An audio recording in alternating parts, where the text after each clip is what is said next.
ಆಯುರ್ವೇದದಿಂದ ಹಿಡಿದು ವಾಸ್ತುಶಾಸ್ತ್ರದವರೆಗೆ ಬಿಳಿ ಎಕ್ಕ ಸಾಕಷ್ಟು ಪ್ರಾಮುಖ್ಯತೆ ಪಡೆದಿದೆ. ಅಂತ ಎಕ್ಕದ ಬಗ್ಗೆ ಒಂದಿಷ್ಟು ಮಾಹಿತಿ ಇಲ್ಲಿದೆ.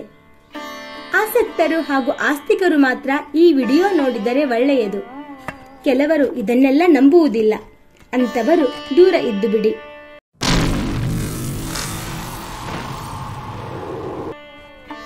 ಸಾಮಾನ್ಯವಾಗಿ ಬಿಳಿ ಎಕ್ಕ ಗಿಡದ ಹೆಸರು ಕೇಳಿದರೆ ನಮಗೆ ತಕ್ಷಣ ನೆನಪಿಗೆ ಬರುವುದು ವಿಘ್ನ ನಿವಾರಕ ಗಣೇಶ. ಯಾಕೆಂದರೆ ಬಿಳಿ ಎಕ್ಕದ ಗಿಡ ವಿನಾಯಕನಿಗೆ ಬಹಳ ಪ್ರಿಯವಾದದ್ದು. ಅಂತ ಬಿಳಿ ಎಕ್ಕದ ಗಿಡ ಮನೆಯಲ್ಲಿದ್ದರೆ ಸಕಲ ಐಶ್ವರ್ಯ ಅಂತಸ್ತು ವೃದ್ಧಿಯಾಗುತ್ತದೆ ಅಂತ ನಮ್ಮ ಪೂರ್ವಜರು ಹೇಳುತ್ತಿದ್ದರು. ಅಲ್ಲದೆ ಅನೇಕರ ವಿಷಯದಲ್ಲಿ ಇದು ಸಾಬೀತು ಕೂಡ ಆಗಿದೆ. ಮನೆಯ ಮುಂದೆ ಈ ಗಿಡವಿದ್ದರೆ ಮನೆಯಲ್ಲಿ ಶಾಂತಿ ನೆಮ್ಮದಿ ನೆಲೆಸುವುದರ ಜೊತೆಗೆ ಹಣಕಾಸಿನ ಸಮಸ್ಯೆ ಕೂಡ ದೂರವಾಗುತ್ತವೆ ಎಂಬ ನಂಬಿಕೆ ಇದೆ. ಹಾಗಂತ ದುಡಿಯಲಾರದೆ ಕುಂತರೆ ಹಣಕಾಸಿನ ಸಮಸ್ಯೆ ಪರಿಹಾರ ಆಗುತ್ತೆ ಅಂತಲ್ಲ. ಕೆಲವರಿಗೆ ಅದೆಷ್ಟೇ ದುಡಿದರೂ ಕೈಯಲ್ಲಿ ಕಾಸು ನಿಲ್ಲುವುದಿಲ್ಲ. ತಮ್ಮ ವ್ಯಾಪಾರ ವಹಿವಾಟುಗಳಲ್ಲಿ ಸಾಕಷ್ಟು ತೊಂದರೆಗಳನ್ನು ಅನುಭವಿಸುತ್ತಿರುತ್ತಾರೆ. ಜೊತೆಗೆ ಹಣಕಾಸಿನ ವಿಚಾರಗಳಲ್ಲಿ ಹಿನ್ನಡೆಯನ್ನು ಅನುಭವಿಸುತ್ತಾ ಸಾಲ ಬಾಧೆಯಲ್ಲಿ ಸಿಲುಕಿ ಕಷ್ಟದ ಪರಿಸ್ಥಿತಿಯಲ್ಲಿ ಇರುತ್ತಾರೆ. ಅಂತವರು ಮನೆಯ ಆವರಣದಲ್ಲಿ ಬಿಳಿ ಎಕ್ಕ ಗಿಡ ನೆಟ್ಟು ಪೂಜಿಸುವುದು ಒಳ್ಳೆಯದು. ಬಿಳಿ ಎಕ್ಕದ ಹೂವು ಮುಖ್ಯವಾಗಿ ಗಣೇಶನಿಗೆ ಪ್ರಿಯ.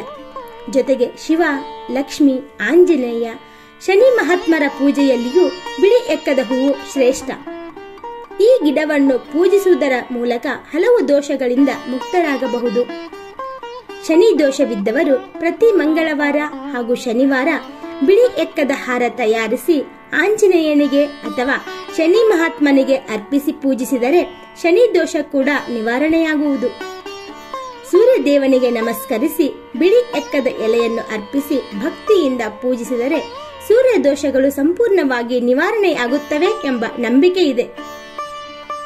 5 ರಿಂದ 6 ಅಡಿ ಬೆಳೆಯುವ ಬಿಳಿ ಎಕ್ಕದ ಗಿಡವನ್ನು ಮನೆಯ ಆವರಣದಲ್ಲಿ, ಅದರಲ್ಲೂ ಮನೆಯ ಬಲಭಾಗದಲ್ಲಿ ಬೆಳೆಸುವುದು ಒಳ್ಳೆಯದು. ಇದರಿಂದ ವಾಸ್ತು ದೋಷ ನಿವಾರಣೆಯಾಗುವುದಲ್ಲದೆ ಆಗದವರು ಮಾಡಿಸಿದ ಮಾಟ ಮಂತ್ರದ ಪರಿಣಾಮ ಮನೆಯ ಮೇಲಾಗುವುದಿಲ್ಲ. ಬಿಳಿ ಎಕ್ಕದ ಗಿಡದ ಪ್ರತಿಯೊಂದು ಭಾಗವೂ ಔಷಧ ಗುಣಗಳನ್ನು ಹೊಂದಿದೆ. ಬಿಳಿ ಎಕ್ಕದ ಗಿಡದ ಹಾಲು ವಿಷಪೂರಿತವಾದದ್ದು. ಅದನ್ನು ಹೊರತುಪಡಿಸಿದರೆ ಎಕ್ಕದ ಗಿಡ ಸರಿಸುಮಾರು 64 ಔಷಧೀಯ ಗುಣಗಳನ್ನು ಒಳಗೊಂಡಿರುತ್ತದೆ. ಅಂದರೆ ದೈವಿಕವಾಗಿ ಮಾತ್ರವಲ್ಲ, ಆಯುರ್ವೇದದಲ್ಲೂ ಈ ಗಿಡಕ್ಕೆ ವಿಶೇಷ ಸ್ಥಾನವಿದೆ. ಅವಕಾಶವಿದ್ದವರು ಮನೆಯ ಹತ್ತಿರ ಬೆಳೆಸಿ, ಬೇಕಿದ್ದರೆ ಅದರಿಂದ ಪ್ರಯೋಜನವಾಗುತ್ತೆ ಅನ್ನುವುದನ್ನು ಬದಿಗಿಟ್ಟು ಮಾಮೂಲಿ ಗಿಡ ಬೆಳೆಸಿದಂತೆ ಬೆಳೆಸಿ. ಆಮೇಲೆ ಅದರ ಪರಿಣಾಮ ನಿಮಗೇ ತಿಳಿಯುತ್ತದೆ.